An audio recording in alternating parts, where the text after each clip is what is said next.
the new Marine Protected Area Manager. I started in early December and really excited to be here. I have about 23 years of experience working in the policy and marine protected science space, both in the natural sciences and the social, economic, and cultural sciences. So really excited to be here and to stand next to my 30 by 30 colleagues. I'll hand it over to Abby. Hey everyone, thank you. My name is Abby. I'm one of the 230 by 30 program managers here at OPC, and I am really leading a lot of our science analysis of all the different spatial management measures and marine sanctuary areas here in California. And with that, I'll pass it to Anne. Thank you so much. My name is Diep, 30 by 30 program manager as well. I focus a lot on our community engagement and tribal fairs as it intersects with 30 by 30. And again, just super happy to be here. Next slide, please.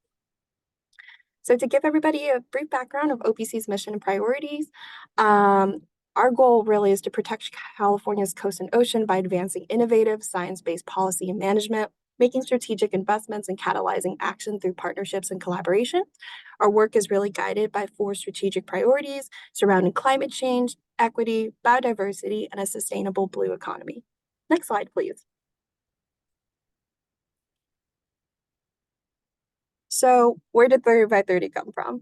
When Governor Gavin Newsom issued the Executive Order N8220, it committed to conserving 30% of California's lands and coastal waters by 2030 as part of this broader effort to fight climate change, protect biodiversity, and expand access to nature for all Californians. And what's really cool about this is that the 30 by 30 goal was subsequently adopted at the national level by the Biden administration underneath the America the Beautiful Act, and by nearly 200 countries in 2022 at the UN Biodiversity Conference in Montreal, really emphasizing California's leadership in this world of protecting and advancing biodiversity measures. Next slide, please. Sam, so what has the state done since this executive order? Well, there's been quite a lot of work. This is a very involved process. It is a very lofty ambition in order to truly conserve 30% of our lands and coastal waters. So it started with the executive order. After that executive order, there was quite extensive public engagement and outreach. There was several working groups that spun up. There was a few reports and papers that came out. The one that's relevant to coastal waters is the Advancing Coastal Waters report that came out in 2021. All of this led to 2022 when the state released its Pathways document. This Pathways is the roadmap to how we're actually going to get to that 30%. It has 125 discrete pathways that the state is taking, and it lays out the strategy for how to get to 30 by 30. In addition to Pathways, there were several appendices that were released. One of those appendices is really relevant to coastal waters, and that was Appendix E, and that was identifying a lot of the science and information data needs and gaps. Then, like Anne said, it was really privileged. California was at the COP in Montreal highlighting 30 by 30 in the December of 2022. And then in 2023, OPC brought Anne and I on board and really did a lot of engagement. There was a webinar series. There was some staff updates to the council and the public.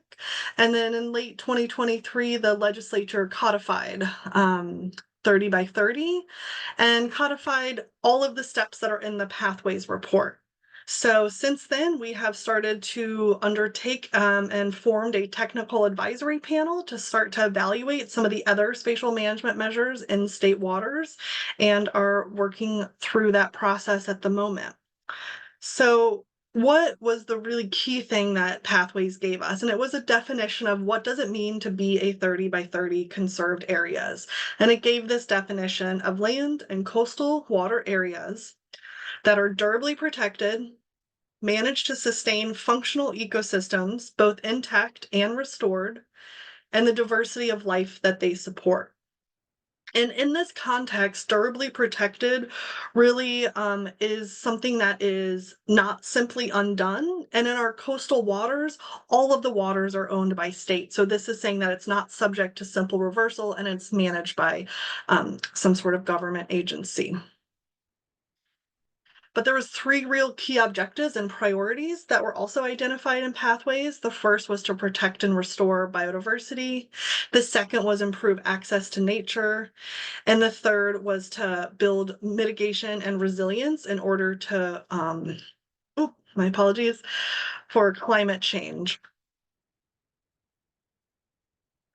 So, given those definitions, how much of California is already protected? You know, the MPA network is broadly consistent with that conserved definition of a conserved area that was laid out in pathways. It's durably protected. There's a comprehensive monitoring and evaluation program that has shown clear biodiversity benefits. But MPAs are not the only way to achieve ocean conservation. So we have 4 approaches in order to get to 30 by 30. Awesome. Thank you, Abby. And just to go over the 4 approaches, first is to adaptively manage our state's MPA network, supporting tribally-led conservation, strengthening biodiversity protections within California's national marine sanctuaries, and exploring other spatial management measures. I'll pass it back to Abby. Oh, I'll pass it on to Staci now for the next slide. Thank you. Thanks. I'm just going to quickly talk a little bit about what we mean by adaptively managing our state's MPA network. And adaptive management of MPAs means using up-to-date science, including regular monitoring and evaluation, as well as community input to make sure the changes to MPAs or MPA management, to make changes to MPA or MPA management activities. As many of you know, we just completed a decadal management review of the state's MPA network. This work analyzed the previous 10 years of research and monitoring and highlights the overall positive outcomes of the state MPAs. We're now at an important inflection point for MPA management. As part of the adaptive management process of the MPAs, the Fish and Game Commission recently invited petitions for proposed changes to the MPA network, and we are now at the evaluation process of those petitions, and it's just beginning. And OPC is working with the Department of Fish and Wildlife to ensure the decisions are based on science and community input. The next phase of the evaluation process is review of CDFW's process or proposed process, and that'll take place on March 19th, so next Tuesday. That's where the Marine Resources Committee of the Fish and Game Commission will convene a deeper conversation about the proposed pathway for evaluation process. Thank you so much, Staci. And so to speak a bit about this approach, tribes have stewarded these lands and waters, now known as California, since time immemorial. And tribally-led conservation and stewardship is key to advancing 30 by 30. One aspect of this is the indigenous marine stewardship areas, and OPC is committed to further developing the concept of IMSAs in collaboration with tribes. Late February, OPC, in collaboration with CNRA, launched early consultation to learn more about tribal priorities on co-stewardship priorities such as access, co-management, and ancestral land return. And this consultation period is currently open. So back to you, Abby. Thanks, Anne. So we have 2 more approaches in order to get to that 30%. The first is strengthening biodiversity protections in national marine sanctuaries. National marine sanctuaries cover 40% of California's state waters. You have the Channel Islands, the Monterey Bay, Greater Farallones, and Cordell Bank National Marine Sanctuaries. And each one of these sanctuaries have their own management plan and their own set of protections that they provide. And so each sanctuary will be evaluated on its own as a case-by-case basis, along with all of the other spatial management measures, which we'll dive into in just a minute. But we really have an opportunity right now because the Greater Farallones is undergoing their management plan, which is a process that only happens about once every 10 years. And this is really offering an opportunity to sort of strengthen some of those management measures in that area. So exploring other spatial management measures is the 4th of our strategy. California's coastal waters include a range of spatial management measures beyond MPAs and national marine sanctuaries. I'm a marine geographer. I'm a GIS person. I look at maps all the time. And when you look at the map of all of the different types of regulatory areas within California, there is a lot of different types of management. Some measures might have really important conservation benefits that would qualify them as that 30 by 30 conserved area that would meet that definition. The types of spatial management measures that I'm talking about are water quality protection, fisheries management, habitat and species management, different research and restoration or recreation and regulated access areas, and then areas for military use. So understanding the extent to which these areas are durable, not subject to simple reversal, and provide biodiversity benefits is a top priority for OPC. So how do we know how much benefit that these different areas provide? So in collaboration with the Ocean Science Trust, OPC has created a technical advisory panel. The goal of this panel is to help evaluate using the best available science and to give OPC and some evaluation materials in order to look at those different spatial management measures. As a part of this process, we're going to have draft criteria, which is going to be released for public review in June 2024 at our June 6th council meeting. So one of the reasons that we talked to the MPA Collaborative Network and brought this webinar together today was in order to engage on this process. So the spatial management measures range the entire coast. We're going to have this draft criteria released in June, and we're going to undergo this really public engagement process, including several regional workshops in the north, central, and southern coasts over the summer. So before we make any criteria finalized, we're going to be going through this really robust public engagement process. And we really think that the MPA Collaborative Network is a really great partner in order to go through this process.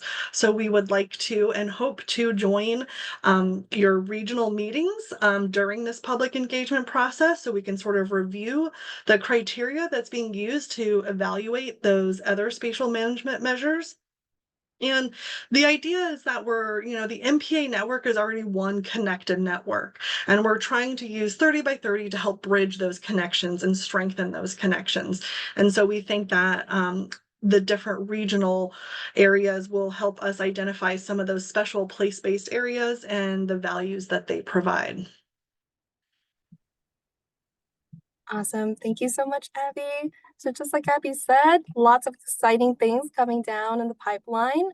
This workshop information is coming in June. So if you haven't already, please sign up for OPC's newsletter to stay apprised when we release that schedule. And with that, next slide, please. Let's go ahead and dive into our Q&A roundtable discussion. Before taking the questions in the chat, and thank you so much for all the folks who are putting questions in the chat right now. We know that we also received some questions ahead of time when folks were registering. So just wanted to kind of also address those questions as well.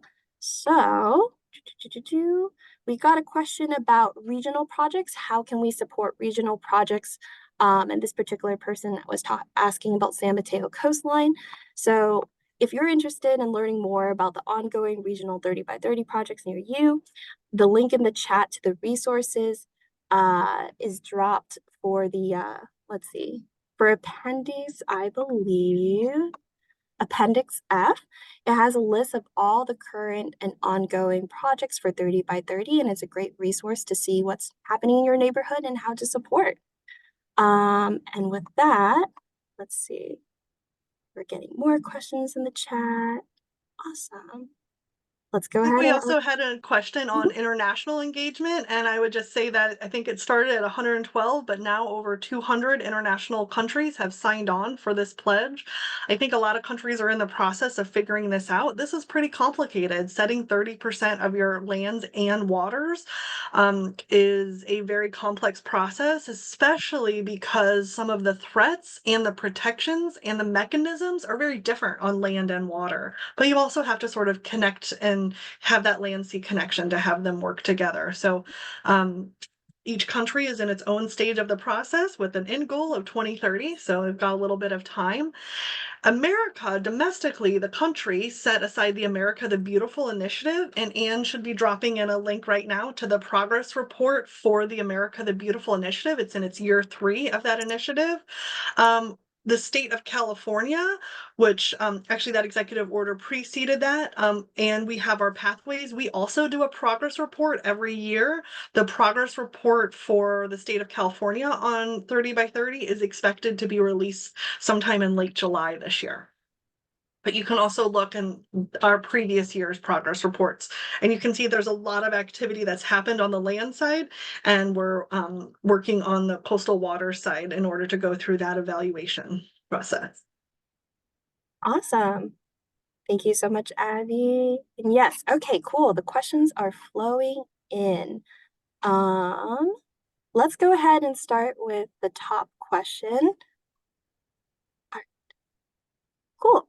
First question comes from Karen. Are they considering adding additional MPAs to the list of those in place or expanding those already in place? And where can we get a copy of the report's findings on the success of MPAs? I'll punt this over to Staci. Great. So as I said in my presentation, the Fish and Game Commission is currently considering 20 petitions, and I think if you break those down, it's about 95 submitted changes. And they will be working through that evaluation process that is still kind of being determined, and that will start from March 19th. So tune in to that Marine Resources Committee meeting where they'll be talking about the process CDFW is proposing. And then you can, dig more deeply into those petitions that the communities are proposing. We can put in links to some of the resources, but the CDFW, DMR, lots of acronyms, have a lot of resources. The scientists, especially NC scientists, have actually published some of their own papers on this. So there is a litany of resources, and we're happy to start plugging in some of these URLs into the chat for what the DMR process led to as far as state products and peer-reviewed journal articles. Awesome. Thank you so much, Staci. Our next question comes from Emily. How do you plan on going about your public engagement process for California tribal nations who are sovereign governments? Thank you so much for this question, Emily. As I mentioned earlier, we're in active early consultation right now, and we're really excited about this. OPC is collaborating with CNRA to basically really learn about these broad tribal priorities. And our hope is that by doing this early consultation before there's really pen to paper, we can really start to embed those tribal priorities as we move forward with our work, such as with IMSAs. And so there's this early consultation period, and of course, further public engagement on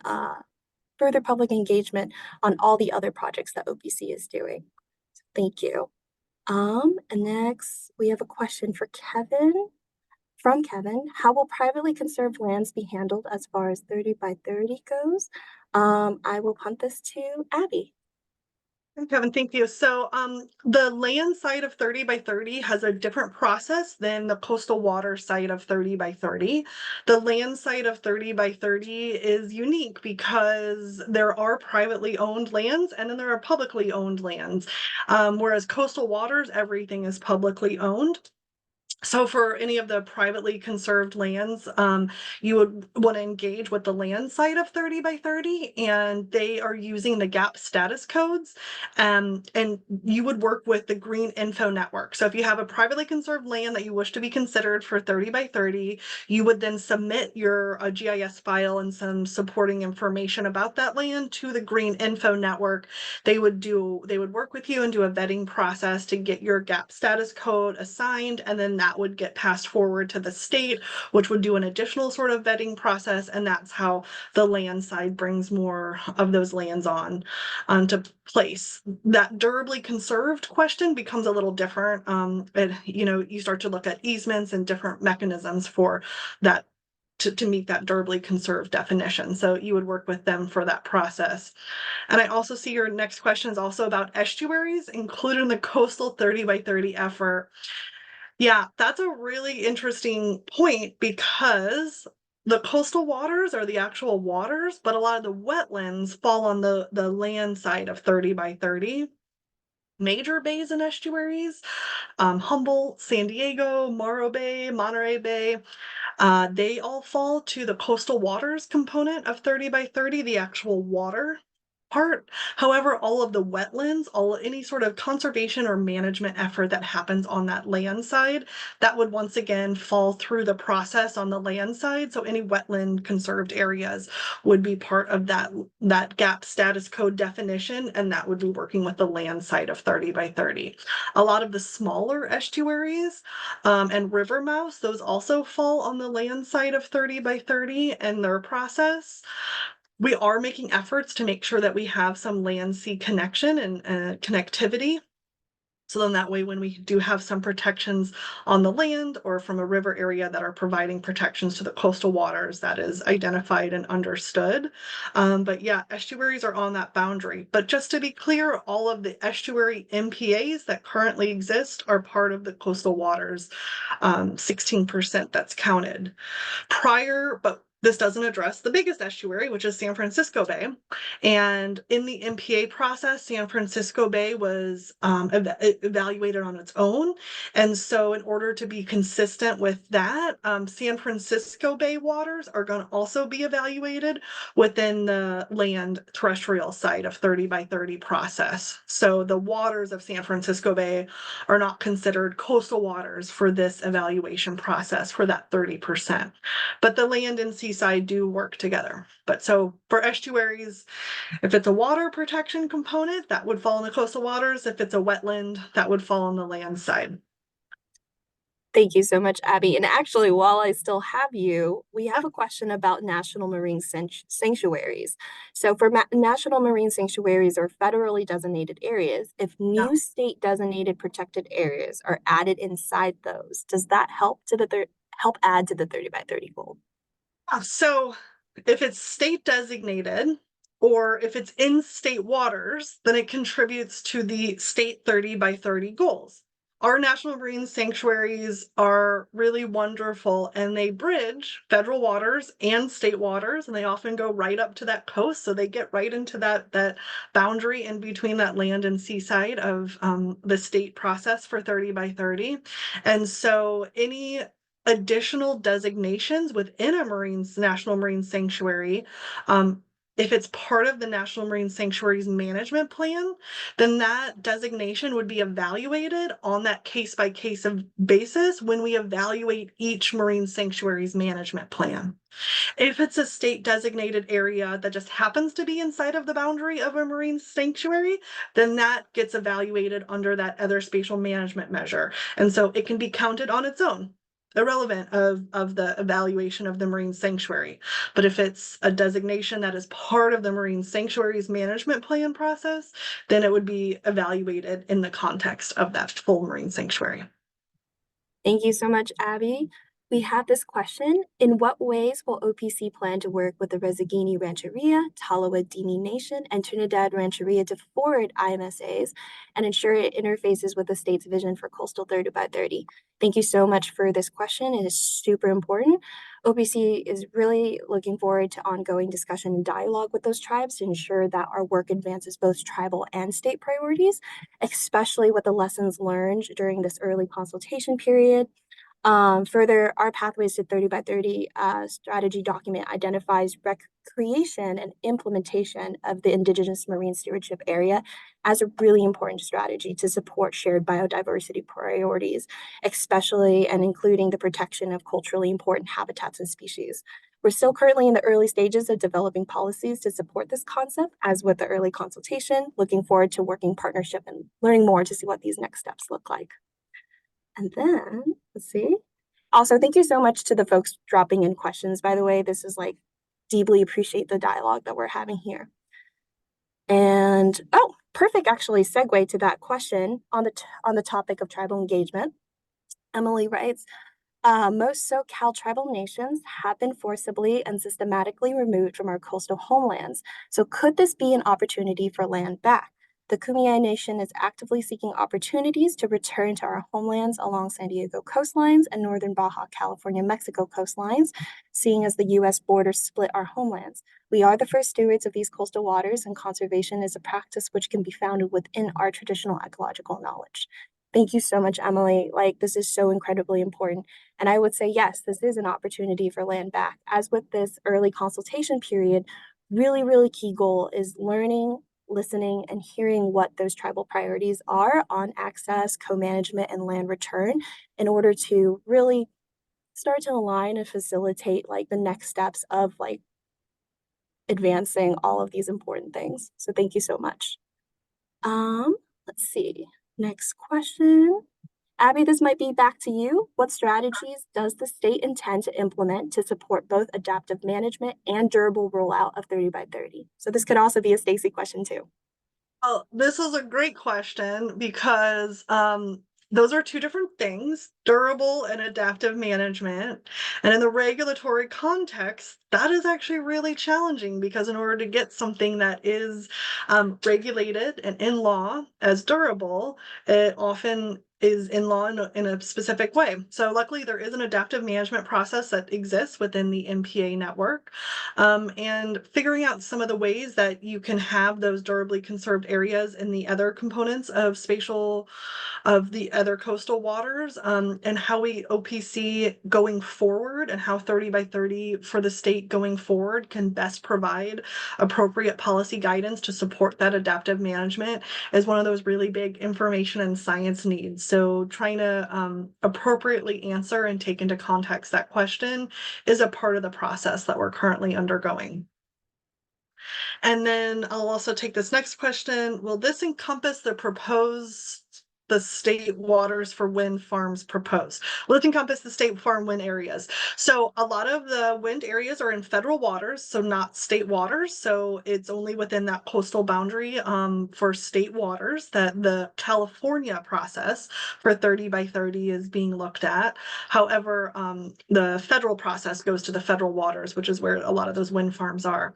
The areas from the wind farms that go to shore do go through the state waters, but because of the way that the coastal waters process is, you would have to have some sort of spatial management measure, or a marine sanctuary or an MPA. You would have to have some sort of durably protected area that is already existing, that would then be evaluated. And I don't know if any of the currently we haven't done the full spatial analysis, but I don't believe that any of the wind areas go through any current proposed or current marine protected areas.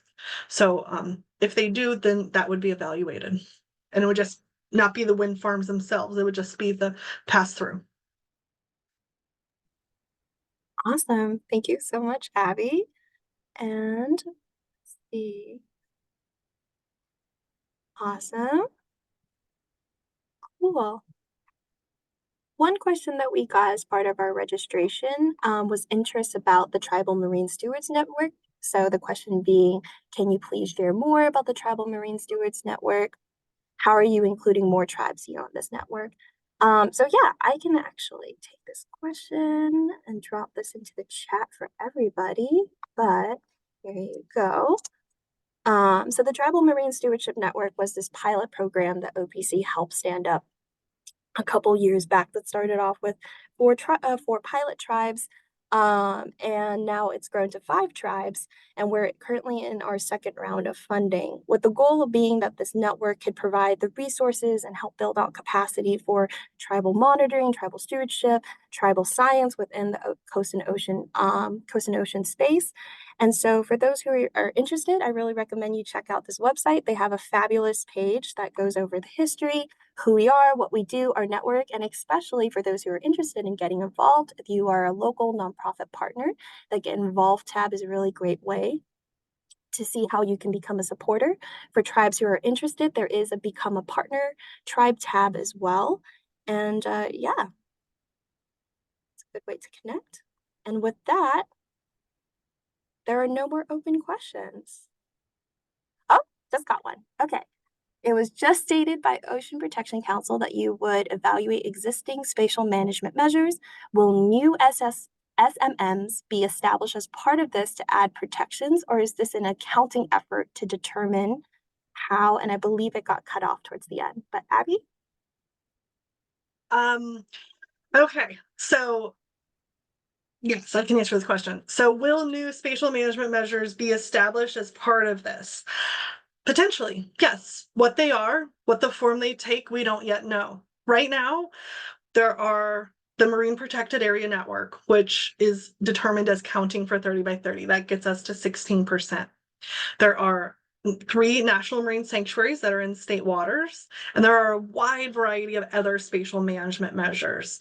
Our technical advisory panel is going through the process to develop guidance and criteria in order to evaluate all of those other spatial management measures. We're then going to go through that public process for that criteria and evaluation, and then we're going to apply that criteria to those other spatial management measures.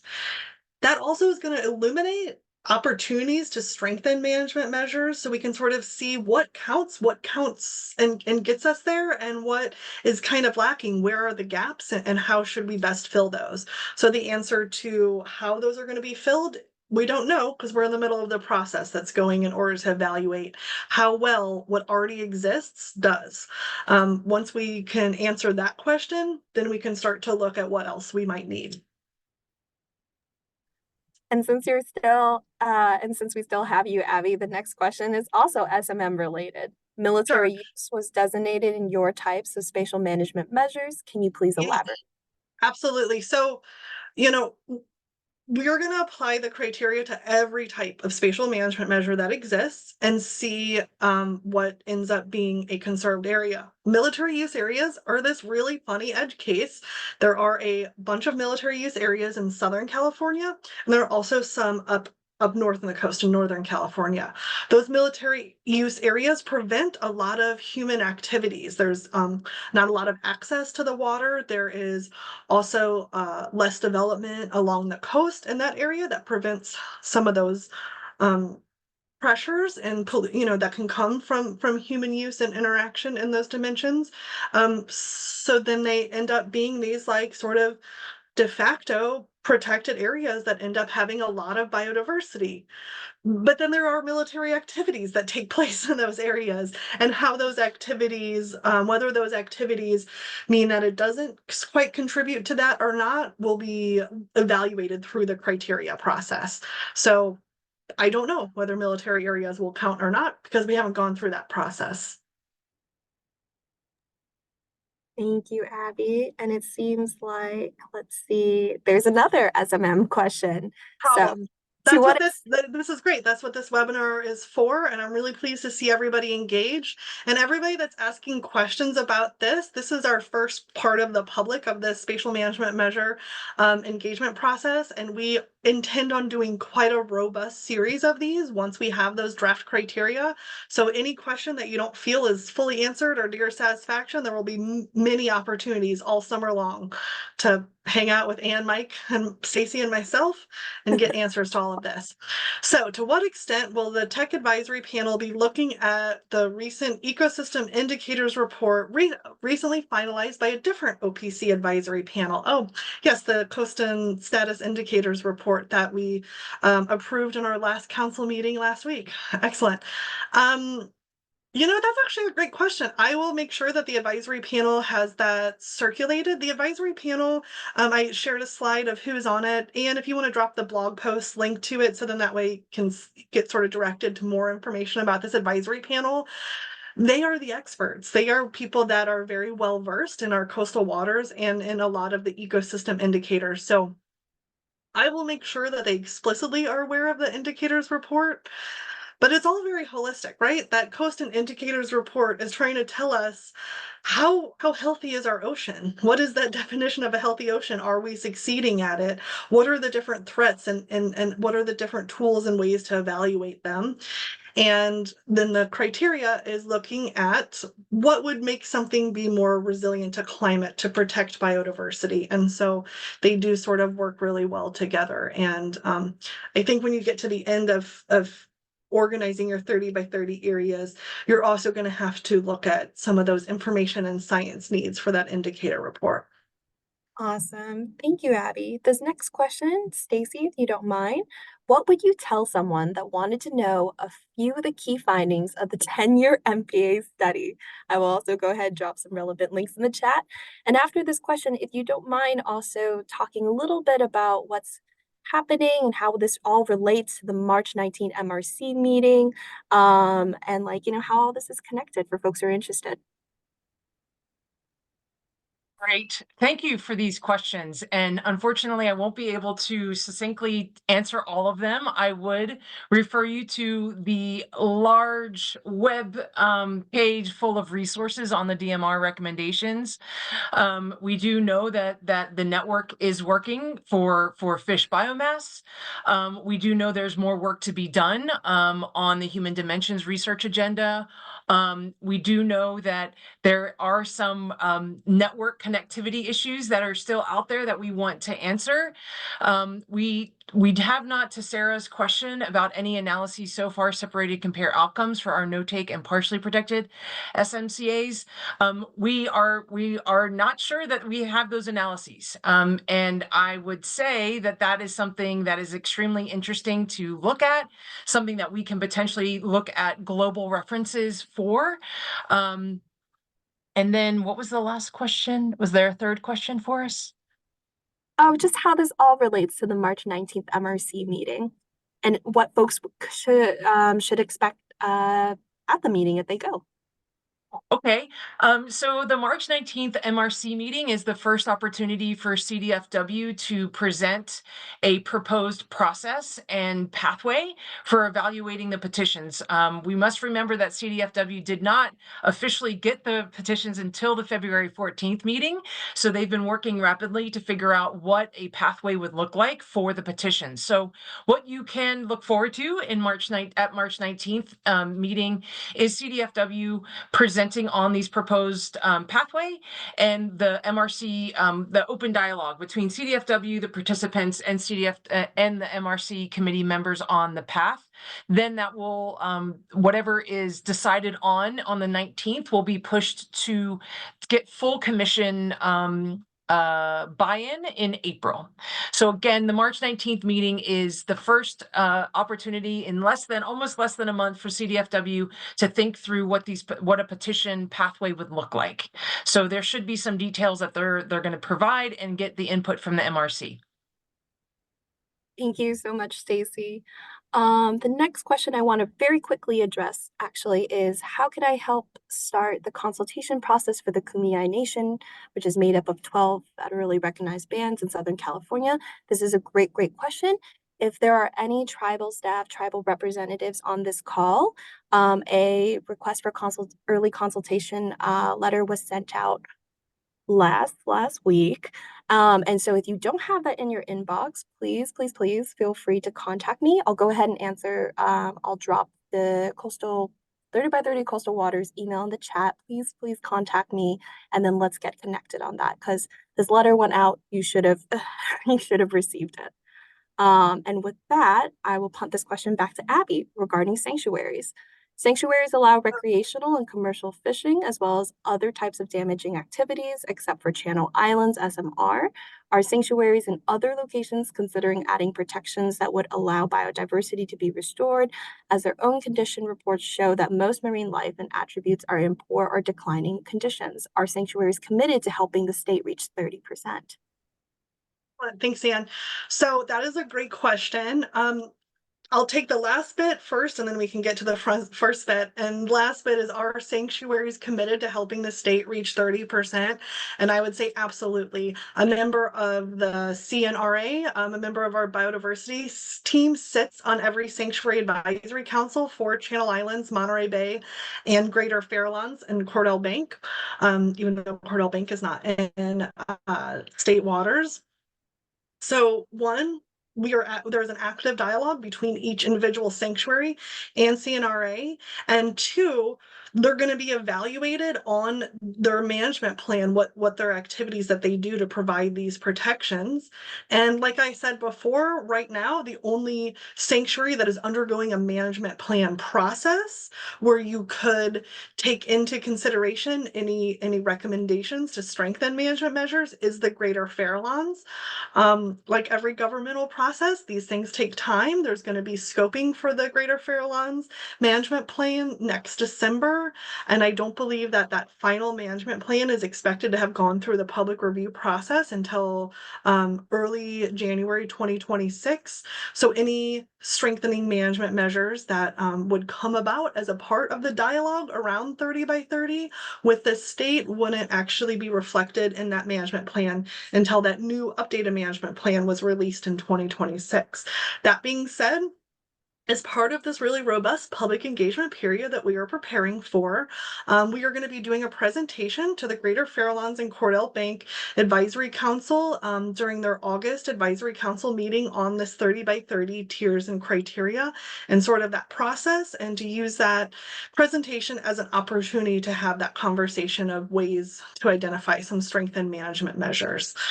So that would be how added protections would get built in. And then I can just take the next question. Are there restoration plans in place and how will they be measured?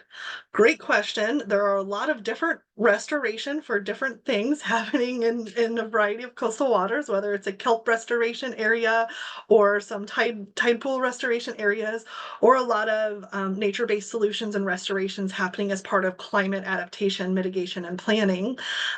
So the restoration plans are going to be able to be incorporated into these sort of areas. Restoration is going to happen as part of management of different areas. And so restoration will be evaluated within the context of that spatial management measure. So I don't know what the restoration plan for what is, but where there are restoration plans as a part of a spatial management measure, those will be evaluated in context. And I can add a little bit more to that regarding restoration plans. If this is in reference to any local ongoing project, I can drop the link in the chat again, but on the California Nature website underneath the resources tab in Appendix F, there's a really fabulous list of all these ongoing projects that support 30 by 30 on the ground. So if you're a local community member who just wants to know how to get connected or want to see what projects are happening in your neck of the woods, this is a great place to start, as well as Appendix A, which goes over the regional insights, really a lot of like the details on the conversations happening that are place-based and local and region specific. So I can drop that in the chat real fast again. Let's see if my computer wants to work. You think that after years of Zoom and doing things virtually, we can take this now. Okay, but while I struggle to put this link in the chat, let's move on to the next question. Is the ecosystem indicators report publicly available? And I will punt this I believe to. that's the Coast and Status Report, and yes, it is publicly available. We made it publicly available at our last council meeting, and Anne, if you want to find that link and drop it, great. If not, Yeah. when I stop talking, I'll work on finding that link and dropping it in. And while you're finding that link, I can actually just take the next another question, which is many of us have been asking for an analysis of the amount of habitat protected versus the amount of that habitat available within state waters. When can we expect this analysis or the data from the state? I would think that this is something that we are going to be looking into in partnership with CDFW, and that's where that is. And then the next question is, can we get more clarity on whether 30 by 30 will determine the petition evaluation framework being developed? On whether 30 by 30 will determine the petition evaluation framework being developed by CDFW. The FGC seems to be separating 30 by 30 from the MPA petitions they asked for. And that is true because they are different processes. The adaptive management process of the MPA network is one of the strategies for 30 by 30, but it is not driven by, the adaptive management is not being driven to meet the 30 by 30 goal. It's being driven to, answer that question. Does this change better meet the goals of the MLPA process? So the petition process is the adaptive management of the MPA network. The outcome of that process will contribute to 30 by 30 to get to that bigger 30 by 30 goal and answer that question. But it's not being determined or driven for 30 by 30. And you're welcome to the person that said thank you. Yeah, we've gotten quite a few things Oh, like great. in the Q&A, and really the thanks is to all of you for being engaged and interested like participants. Like 30 by 30 is very much a regionally driven volunteer-based effort. Like this cannot happen without folks such as yourself doing the great day-to-day work on the ground. So thank you for being here truly. We still have about 10 minutes left, so questions, like feel free to keep them coming.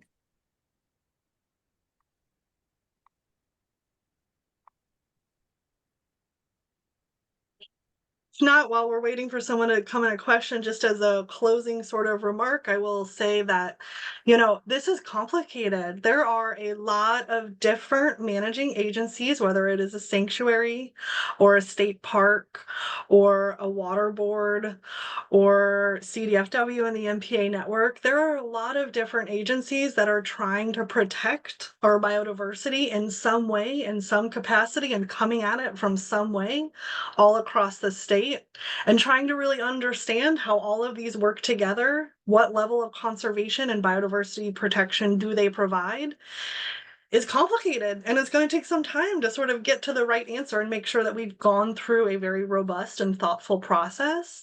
Luckily, it's built into 30 by 30. It's a very lofty aerial percent target, but luckily it also gave us a little bit of time to go through this sort of thoughtful process. So this is the first time you're hearing from us, but it will not be the last as we engage on this over a while. All right, we got some more questions. Just super fast, our colleague at the department says that CDFW will have the coastal habitat data available over the next couple of weeks. So thank you so much, Steve, for letting us know. All right. Can you repeat the answer to have any analysis so far separated and compared outcomes from our no-take SMRs and partially protected SMCAs? My answer was I do not believe so. I know that there is a paper in peer review right now that might be able to answer that.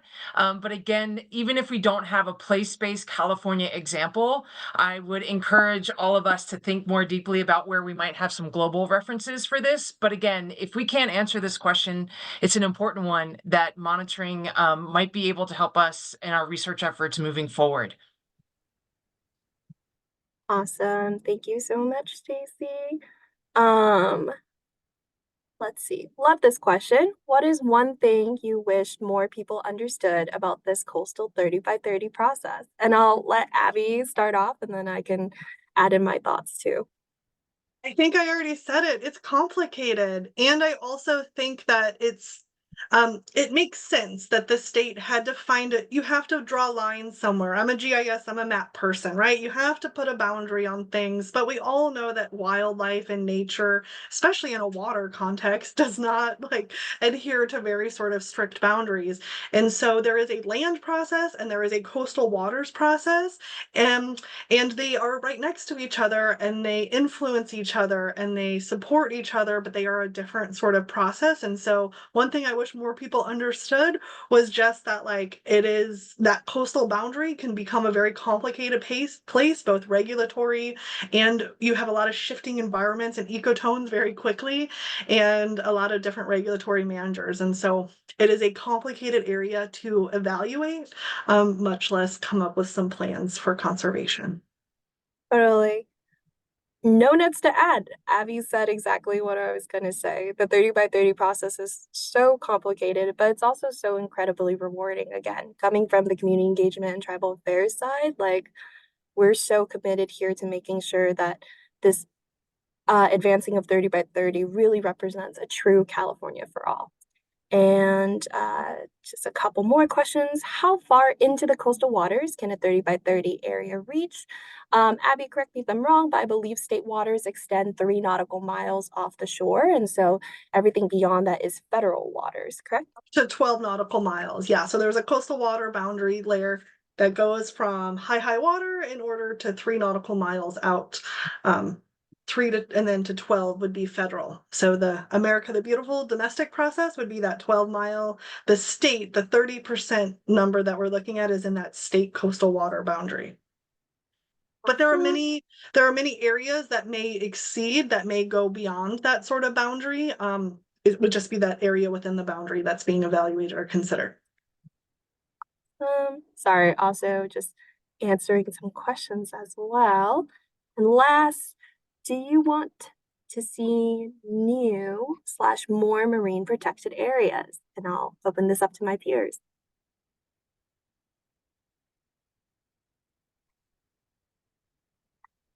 I think the answer is what does the science say and what do the communities need? These are not personal questions we can answer personally, but rather we want it to be any new marine protected area or more marine protected areas should be science based and driven by community input. And OPC is working in collaboration with our sister agencies to ensure that we hold to that, and that any marine protection changes are for the betterment of us aligning to the goals of the MLPA. Awesome. Thank you. And now with 5 minutes left, I think we can go ahead and just begin our closing, although I think we've kind of been somewhat winding down in doing that.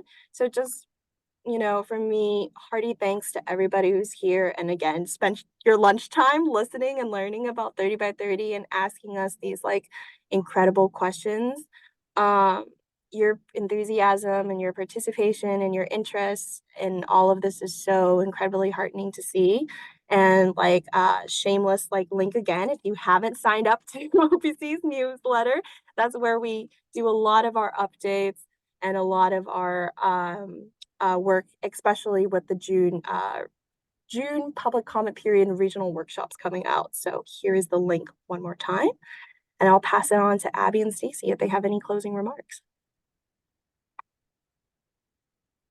Sorry, yes, last answer to the question is the 200 miles is the exclusive economic zone, which gives fishing rights, but it's actually the boundary for waters is 12 nautical miles. Sorry, total GIS boat nerd response there.